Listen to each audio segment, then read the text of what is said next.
సిగ్గులేదు అంటారు వీళ్ళు. చూడు, కోట్ల రూపాయల డిపాజిట్ ఎల్ఐసి అమ్మేసారు, కోట్ల రూపాయల డిపాజిట్ అంటే బిఎస్ఎన్ఎల్ అమ్మేసారు, లక్షల ఉద్యోగాలు ఉన్నటువంటి రైల్వేలు అమ్మేసారు, ఎయిర్పోర్ట్లు అమ్మేసారు. ఇంకా మిలిగింది ఏంటంటే మన రైతులు మిలిగింది. వీళ్ళని కూడా అమ్మాలని చూస్తున్నారు. వీళ్ళని కూడా అమ్మాలని చూసి చివరికి ఏం చేస్తున్నారంటే కరెంటు మీటర్లను పెట్టాలని చూస్తున్నాం. మీరు ఇక్కడ ఉన్న వాళ్ళందరూ కూడా మన చుట్టాలు ఉంటారు రాయలసీమల్లో, ఆంధ్రలో. వాళ్ళు మన అన్నదమ్ములే. అడగండి, ఆంధ్రాలో కరెంటు మీటర్లు స్టార్ట్ అయ్యాయి. ఆంధ్రాలో కరెంటు మీటర్లు పెడతా ఉన్నారు. పంజాబ్ లో పెట్టిండ్రు, ఆంధ్రలో పెట్టిండ్రు, తెలంగాణకు సిద్ధం చేశారు మీటర్లు పెట్టడానికి. కేసీఆర్ గారు ఉచిత కరెంట్ ఇస్తామంటే నరేంద్ర మోడీ గారు మీటర్లు పెట్టమని చెప్తా ఉన్నాడు. ఎంత దౌర్భాగ్యం చూడండి. అందుకే రాయచూరులో ఎమ్మెల్యే తెలంగాణ పథకాలని అమలు చేయండి అని చెప్పిండు. మహారాష్ట్రలో మా గ్రామాలని తెలంగాణలో కలపమని చెప్పిండు. పక్క రాష్ట్రాలు మొత్తం కూడా తెలంగాణలో కలపండి, లేకపోతే తెలంగాణ పథకాలు కావాలని చెప్పిండు. అందుకే మోడీకి భయపడ్డాడు. భయం స్టార్ట్ అయింది. తెలంగాణ ముఖ్యమంత్రి తెలంగాణ ప్రభుత్వాన్ని దేశం మొత్తం హర్షిస్తా ఉంది. ఇక మనం దేశం మొత్తం కూడా కేసీఆర్ కావాలంటే మన గతేంద్ర అసలు తెలంగాణకు కరెంటు నీళ్లు మొత్తం బంద్ చేద్దామని ఇలా పగబట్టింది మన మీద. మొన్నటికి మొన్న నరేంద్ర మోడీ గారు ఏం మాట్లాడు, తెలంగాణ ఏర్పాటును కూడా కించపరిచిండు. తెలంగాణ ఏర్పాటు కూడా లైట్లు బంద్ చేసి తెలంగాణ ఇచ్చింది మాట్లాడతారు.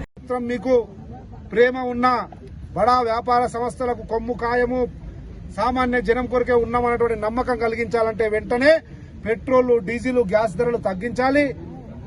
అదేవిధంగా రాష్ట్ర ప్రభుత్వం విద్యుత్ ఛార్జీలు తగ్గించాలి. కేంద్ర రాష్ట్ర ప్రభుత్వాలు దాగుడు మూతలు ఆపి వెంటనే రైతులు పండించినటువంటి వరి ధాన్యాన్ని 1960 రూపాయలు ఎంఎస్పీ అయితే మద్దతు ధర ఉందో కేంద్ర ప్రభుత్వం నిర్ణయించింది, దానికి వెంటనే కొనుగోలు ప్రక్రియ ప్రారంభించాలని చెప్పి కాంగ్రెస్ పార్టీ డిమాండ్ చేస్తా ఉంది. లేని పక్షంలో ఈ ఉద్యమము ఇంకా ఉధృతమేమైతే కదా వెనక్కిపోయే సమస్య లేదని చెప్పి తెలియజేస్తూ, దొంగ నాటకాలు ఆడుతున్నటువంటి టీఆర్ఎస్ పార్టీ సిగ్గు శరం ఉండాలి. అధికారంలో ఉండి ఏం ముఖం పెట్టుకుని హైవే దిగ్బంధం చేస్తా ఉన్నారని ప్రశ్నిస్తా ఉన్నాం. కొద్దిగానన్నా రాజకీయ పరిజ్ఞానం ఉన్నా, రైతుల గురించి, మధ్యతరగతి గురించి ఆలోచన చేసే ఇంకిత జ్ఞానం ఉన్నటువంటి టీఆర్ఎస్ పార్టీ వాళ్ళు, భారతీయ జనతా పార్టీ వాళ్ళు ఈ కొంగ జపాలు మాని హైవే అధికారంలో ఉన్నది నీవు, చేయాల్సింది నీవు, ఆదుకోవాల్సింది నీవు, నీవే చేతగాక సిగ్గులేక చేవలేక హైవే దిగ్బంధం పేరిట రైతుల జీవితాలతో చెలగాటమాడుతూ డ్రామా ఆడుతున్నావు.